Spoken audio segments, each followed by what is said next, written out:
Si vous aussi, vos profs écrivaient trop de bavardages dans vos bulletins, bienvenue dans un podcast de plus. Et peut-être celui de trop. Au micro, Kenza, Manon et Gabriel vous souhaitent une bonne écoute.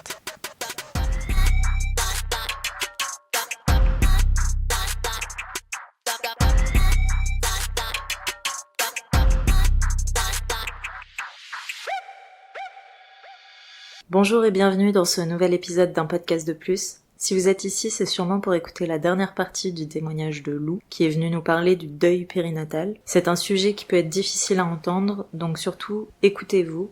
Si vous avez besoin d'une pause, prenez-la. Et nous, on vous souhaite une bonne écoute. Est-ce qu'il y a des maladresses que tu voudrais que les gens sachent éviter ? Alors du coup, par rapport à ça, moi ce que j'ai le plus vu évidemment c'est énormément de bienveillance. Même les gens qui disent ils ont pas les mots, en vrai, c'est trop mignon en fait, de voir oui, puis en même temps qu'est-ce que tu veux dire, voilà, voilà, tout ce que j'ai dit, c'était formidable. Moi il y a des choses que j'ai vécues d'une grande violence et que je peux comprendre quand même, mais que moi j'ai vécu assez violemment. Ça m'est arrivé rarement, heureusement. Je crois que c'était 1 semaine ou 2 semaines après le décès de Noé. C'est la première fois où je vais à la pharmacie, je devais me prendre des bas de contention pour pouvoir faire un voyage, et du coup fallait que je prenne mes mesures. Et donc c'est la première fois que je me retrouve à faire un truc tout seul sans Idriss. Okay. Parce que c'est vrai que Idriss, c'était un peu, on faisait tout ensemble, etc. C'était vraiment quelque chose qui nous faisait du bien. Et là, je sentais que je pouvais faire quelque chose tout seul. Et donc, je pars à la pharmacie en face de chez moi pour faire les bas de contention. Et donc, elle voit sur ma carte vitale, c'est quand votre date de début de grossesse ? Parce que ma carte vitale avait pas été encore mise à jour sur le fait que j'avais déjà accouché, etc. Et donc, je lui donne mon début de grossesse et je lui dis, mais j'ai déjà accouché. Elle me dit, oh bah c'est bizarre, ils l'ont pas mis à jour, vous avez accouché quand ? Je dis, bah il y a 2 semaines. Oh c'est bizarre qu'ils l'aient pas fait, etc. Je dis, bah peut-être qu'ils l'ont pas fait parce qu'en fait, mon bébé est mort à la naissance. Et elle me répond, ah ok, c'est tout. Et là en fait, c'était une espèce de violence de me dire, voilà, moi je vis quelque chose qui est terrible et j'ai un ok. Ouais, elle en fait un non-sujet. Voilà. Ouais. Peut-être que elle était mal à l'aise, du coup. Exactement. C'est ce que qu'on connaît pas. C'est ce que je me dis, tu vois, a posteriori, je me dis, je vois, tu vois, je revois sa posture et je me souviens qu'elle a fait ah ok, qu'elle s'est concentrée sur son ordinateur pour surtout pas croiser mon regard, parce que peut-être que elle s'est dit que elle avait pas envie de gérer peut-être mon débordement émotionnel, parce que le fait de dire je suis désolée pour ce qui vous arrive, c'est terrible, c'était aussi gérer potentiellement mes émotions qui pouvaient être débordantes, et que elle s'en sentait pas capable, et que voilà, juste elle était absolument pas à l'aise. Mais c'est vrai que du coup le ok, sur le moment, en fait c'est que c'est une chose qui est dévastateur dans ta vie, il y avait c'est un détail de sa journée, le ok ça veut dire ok, je vais chercher le pain, ok, et c'est vrai. Et du coup juste dans la parole, c'est ce que je me suis dit, il y a quelque chose d'ultra violent dans le fait que le décalage entre en fait juste la vie elle continue en fait, et que moi là je suis dans une espèce de truc obscur, et du coup j'avais trouvé que ce décalage était hyper difficile, et et à la fois avec le recul je me dis que peut-être juste elle en était pas capable, ou alors la surprise, elle s'y attendait juste pas du tout, et la réaction à chaud, tu vois, sans mots en fait, et après je me dis que je sais pas si moi dans l'absolu peut-être j'aurais pu avoir cette réaction, j'en sais rien, tu vois, je sais pas. Donc mais voilà. Je pense qu'en fonction du jour, de toi, la journée que t'as vécue, de qui tu as vu, à qui tu as parlé, de quoi tu as parlé, de si tu es au travail ou en dehors, je pense que vraiment en fonction de tout ça, tu peux avoir une réaction complètement différente. Ouais, complètement. Donc, mais la violence. Mais oui, c'est super dur. Mais bien sûr. Bien sûr. Froid. C'est super froid. Ah ouais. Mais c'est vrai que, en plus, moi, c'était arrivé à un moment où je sentais que la vie reprenait un peu. Je sentais que c'était possible et tout. Et c'est vrai que là, ce truc qui est arrivé, quand je suis revenue chez moi, j'étais... Moi qui essayais de chercher la beauté du monde, j'avais l'impression qu'il était super cruel aussi, ce monde-là, quoi. Donc c'était pas simple. Dans les trucs qui ont été aussi très très très désagréables, qui ont même été, je pense, assez mal faits, et d'ailleurs j'en ai parlé ensuite avec ma gynécologue pour essayer d'éviter que ça se reproduise plus. En fait, il y a 2 choses, c'est que quand on nous a annoncé la mort de Noé, nous on était complètement on essaye de comprendre ce qui se passe, on essaye de gérer notre souffrance, etc. On nous a assez vite demandé est-ce que vous voulez faire des obsèques. Voilà. On vous a pas laissé le temps de gérer l'information. Eux, en fait, ils ont pas le choix parce que pour faire des obsèques, faut le faire vite. C'est ce qu'ils nous ont dit. Si vous voulez faire des obsèques, faut le faire vite et c'est cher. Et en fait, nous, clairement, dans l'incapacité de dire... mais pas dans les questions pratiques. Non, mais voilà. Et puis, même, on passait des coups de fil, essayer de gérer ça et tout. Juste, on essaie de comprendre ce qui nous est arrivé. Et du coup, la question des obsèques, en fait, c'était sinon, en fait, est-ce que vous voulez que votre enfant aille en autopsie pour qu'on voit un peu ce qui se passe? Et après, ensuite, après l'autopsie, il serait incinéré et ses cendres seraient dispersées dans un jardin des souvenirs. C'est un endroit où, les parents peuvent se recueillir, etc. C'est un bel endroit, etc. Donc, nous, on était ok, parce que on peut pas faire ça. Et je me dis que là, pour le coup, j'aurais aimé, en fait, je sais que par exemple, en écoutant des podcasts d'une femme qui avait perdu son enfant en Allemagne, qui disait qu'en fait, tout de suite, il y a des personnes qui sont présupposées, genre des personnes pour les deuils, et qui sont là pour dire, si vous voulez des obsèques, juste dites-nous oui, et nous, on s'en charge, en fait. Et qui, en fait, ce truc-là, où, avec cette possibilité-là, tout de suite, de dire, ok, je vous délègue le truc, et ça peut être cool de le faire. Parce qu'en vrai, a posteriori, donc j'ai dit oui, tout ça, donc mon fils est parti en autopsie. On n'avait pas de nouvelles, en fait, de où il était, ce qu'il faisait trop, on savait que c'était au CHU, mais on savait pas trop où c'était. Et un jour, donc en fin août, avec Idriss, on reçoit une lettre du CHU, et qui nous dit que notre enfant a été incinéré il y a 10 jours. Et qu'on n'avait pas du tout été tenu au courant, donc ça fait 10 jours, nous on aurait aimé penser à lui, et qu'on pouvait, si on voulait, aller voir ses cendres. Bien en sûr, fait. oui. Et je me dis... Comment c'est possible? Là on parlait tout à l'heure du tabou, etc. Là c'est un manque de considération d'un défunt. Parce que c'est comme si, comme c'est un bébé qui est mort in utero, en fait, je pense qu'on n'aurait jamais fait ça avec un défunt normal. On aurait toujours prévenu la famille de dire, ça va être le jour de l'incinération, si vous voulez venir, etc. Et là, en fait, ça a été fait sans nous. On apprend que c'était il y a 10 jours. Donc c'était il y a hyper longtemps. Et que ça a été dispersé. Super violent. C'était méga violent, en fait. C'était... On vous a retiré ça, en fait. C'est ça. Et en fait, j'en ai parlé, quand on a eu l'autopsie, j'en ai parlé à ma gynéco, qui était absolument pas au courant que ça se passait comme ça. Et qui m'a dit, il va falloir qu'on en parle. C'est hyper bien que vous nous fassiez ce retour, parce que, c'est hyper violent, en fait. C'est pas du tout normal. Donc voilà. Donc déjà que le fait de pas avoir fait d'obsèques, c'était, au final, tu vois, a posteriori, je me suis dit, j'aurais préféré, en fait, parce que j'aurais eu un lieu vraiment de recueillement, qui est ça qui se soit passé. Au final, on est parti dans le jardin des souvenirs. Du coup, en fait, il y a un jardin des souvenirs à Mérignac, apparemment, qui est un bel endroit. Mais du coup, vraisemblablement, il y a plus de place là-bas. Et du coup, on a été au jardin des souvenirs de Montussan. Et je suis désolée pour eux, mais ce lieu est le pire lieu ultra glauque du monde. C'est-à-dire que, genre, il y a un espèce de... c'était... Franchement, c'était horrible. Genre, il y avait un espèce de petit amas de cailloux. Donc, le coin des souvenirs, c'était un espèce de vieux rond de galets blancs. On voit dessus qu'il y a des espèces de monticules, on aurait dit de la litière pour chat. Et avec Idriss, on s'approche, on fait « Mais c'est des cendres !» Non. Je vous promets. Et genre, il balance les cendres sur ce petit truc de cailloux. On peut appuyer sur un bouton et il y a une espèce de ridicule petite fontaine. Non. Mais c'est vraiment, genre, le pire des endroits qu'on puisse imaginer pour se recueillir. Moi, je décide que mon fils n'est pas là. C'est pas possible. Je ne veux plus jamais remettre mes pieds ici, quoi. Oui. Ton fils et les souvenirs qui lui appartiennent et qui t'appartiennent sont là où tu décides qu'ils sont et là où ça a du sens pour toi.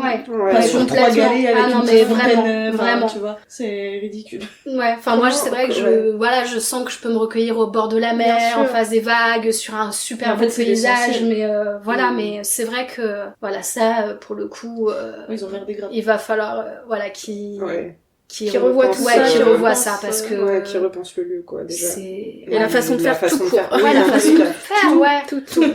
Se dire, ça part d'un bon truc, en plus. Tout à fait. C'est complètement nul.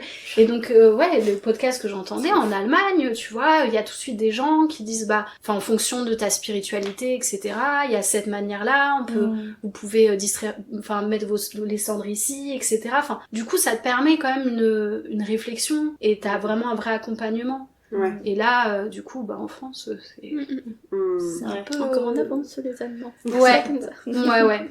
Donc c'est aussi, tu vois, pour ça que je pense qu'il y a une manière de faire encore avancer les choses de ce point de vue-là. Et du coup, j'ai eu la chance, hier, de rencontrer par hasard dans une bibliothèque un responsable funéraire et qui m'a donné un livre sur la perte d'un enfant, etc. Et donc, je lui ai raconté cette histoire. Bon, déjà, il m'a dit et que en fait, moi, ça crée aussi beaucoup de culpabilité, le fait de pas avoir réussi à ce moment-là à faire des obsèques pour mon fils que j'aurais aimé faire en fait. Donc déjà, ce qui m'a hyper fait du bien, encore cette besoin de valider, qui me disait mais voilà, faut pas vous culpabiliser, en fait, vous avez fait ce que vous avez pu dans l'état émotionnel dans lequel vous étiez, donc il y a vraiment, ça a rien de se torturer là-dessus. En revanche, moi, votre histoire, elle me touche, et en vrai, est-ce que ça vous dit qu'on essaye de faire un courrier, qu'on aille dans les maternités, et qu'on puisse dire en fait aux futures mamans que il suffit juste d'appeler sur ce numéro et on s'en charge en fait. Parce qu'il m'a dit c'est pas vrai le fait que ce soit cher et que ça demande de l'investissement, parce qu'en fait nous les pompes funèbres, juste on nous appelle, déjà pour un bébé c'est vraiment pas cher, et en plus il me disait si c'est un problème d'argent, nous on s'occupe aussi de voir de faire des collectes, des choses comme ça, ils s'occupent de tout en fait, et ils savent très bien que les gens qui sont endeuillés, ils sont pas dans les capacités, c'est leur boulot en fait. Donc moi c'est vrai que ça me paraissait un truc insurmontable, alors qu'en fait j'aurais eu ne serait-ce que ce petit papier qui aurait pu me dire que je peux le faire, peut-être et du coup ça prend sens aussi, pareil dans la résilience, de pouvoir se dire j'espère que ça arrivera pas à d'autres parents, et que ça donne du sens un peu à tout ça quoi. Peut-être on peut finir avec une dernière question qui est si tu devais adresser un message à ton toi d'avant, qu'est-ce que tu lui dirais aujourd'hui? Alors ce que je me disais, c'est que moi j'aurais rien envie de lui dire, parce qu'en fait mon moi d'avant, il avait une forme d'innocence qui est finalement très précieuse, et je suis vraiment complètement ok avec le fait que je retrouverai pas cette innocence, parce que forcément cette épreuve elle m'a transformée pour toujours, et c'est pas forcément négatif, ça m'a transformée, ça m'a pas brisée, mais ça m'a fait changer et évoluer. Ouais, du coup c'est vrai que il y a des fois où je me dis j'étais j'avais une forme d'insouciance qui était aussi belle, et que j'ai eu raison de profiter à ce moment-là. Donc j'aurais pas forcément beaucoup de choses à lui dire, parce qu'en même temps lui dire tu vas vivre quelque chose de terrible et prépare-toi-en, ça m'aurait rendu complètement flipper. Et voilà, et en fait c'est aussi des choses que moi j'aurais pu dire que j'ai un amoureux qui est formidable, mais en fait ça aussi je le savais avant, je le sais encore plus maintenant, que c'est quelqu'un d'absolument génial, et en fait c'est aussi cet événement là qui m'a fait découvrir que j'avais des ressources en moi que je soupçonnais pas, c'est aussi en le vivant, et après je veux pas dire que, parce que des fois j'ai l'impression de dire ça y est mon deuil est fait, alors que là je vois bien que c'est comme une espèce de traversée en mer, là où des fois il y a des espèces de vagues qui arrivent, et d'un coup c'est super super dur, et des fois j'arrive à voir tout le beau côté, le côté lumineux, etc. Mais c'est pas linéaire de toute façon. C'est pas linéaire quoi, c'est une traversée. Ouais, c'est une traversée quoi, vraiment. Et je pense qu'il y a pas de fin en fait, c'est juste ça va. On aurait fait ce podcast dans 2 ans, j'aurais peut-être pas forcément dit les mêmes choses du tout. Mais voilà, de toute façon c'est des choses à vivre quoi, comme chaque épreuve dans la vie. Voilà. C'est un peu ce que les premiers mots peut-être que t'as dit aussi à ton conjoint, on va y arriver, ce truc-là, tu vas y arriver, vous allez y arriver. Ouais. Ensemble. Ouais, c'est ça. Mais je me rends compte que que c'est vraiment, que c'est possible, que c'est possible, et que le plus dur c'est vraiment le manque en fait, c'est ça qui est le plus difficile. Après on compose avec, après on arrive aussi à faire l'idée aussi c'est de réussir à transformer ses attentes, parce que nous on avait une attente très précise de Noé, qu'elle allait être ce bébé, qu'elle allait unir la famille aussi, c'est ce que j'allais dire, les possibilités imaginées imaginer, et en fait du coup c'est aussi un truc que là maintenant on transforme en se disant que Noé c'est pas forcément là maintenant c'est pas celui qu'on avait imaginé, dans le sens où c'est le bébé qui va nous unir, qui va nous faire vivre des expériences de parents, etc.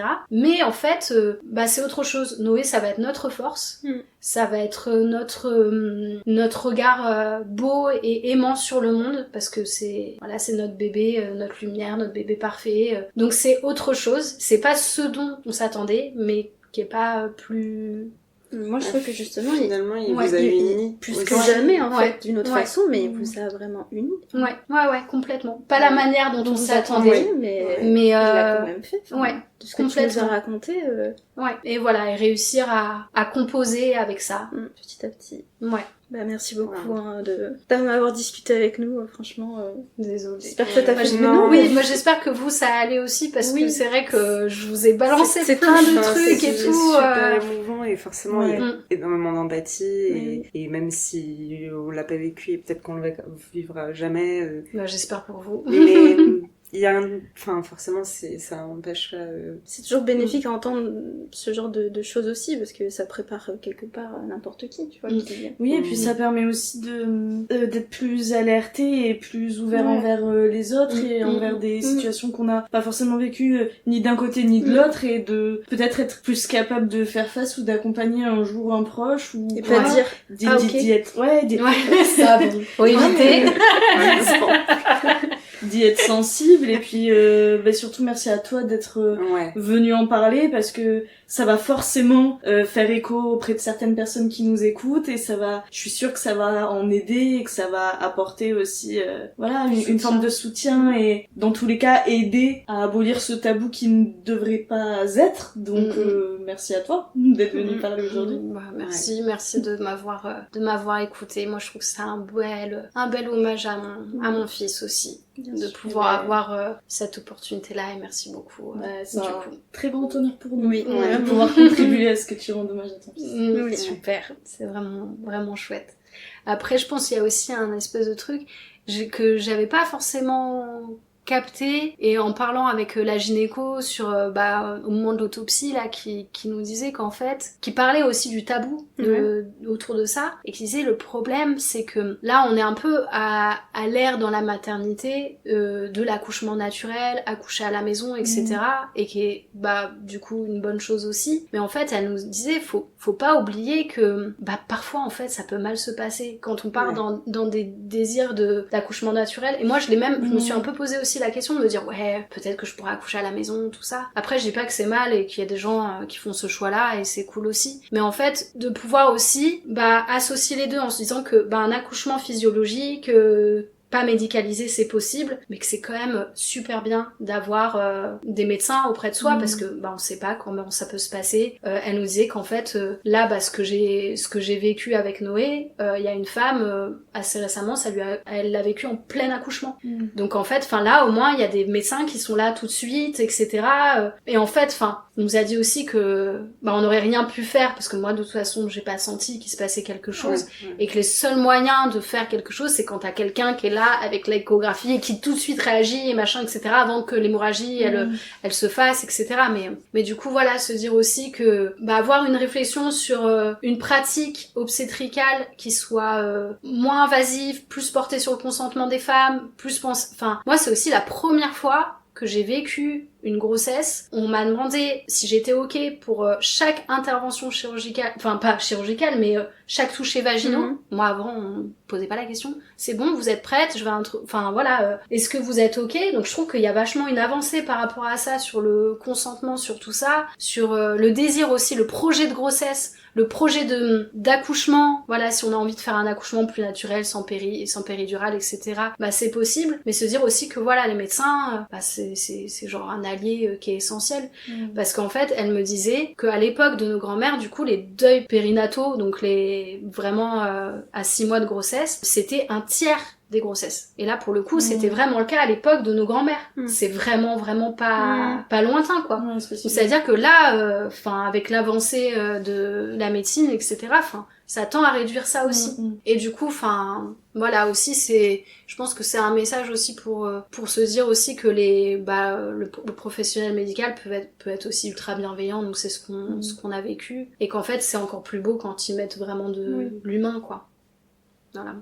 On va s'arrêter là pour aujourd'hui. Voilà, on espère que cet épisode vous aura intéressé. C'est pas un sujet facile, mais c'est un sujet qui est important. N'hésitez pas à nous écrire si c'est un sujet qui vous parle, de près ou de loin. Si vous voulez simplement réagir, nous c'est avec plaisir qu'on vous lit. Si vous voulez nous écrire, c'est toujours sur Instagram ou par mail à unpodcastdeplus@gmail.com. On est aussi sur TikTok et sur YouTube. Voilà. Bisous. Oh,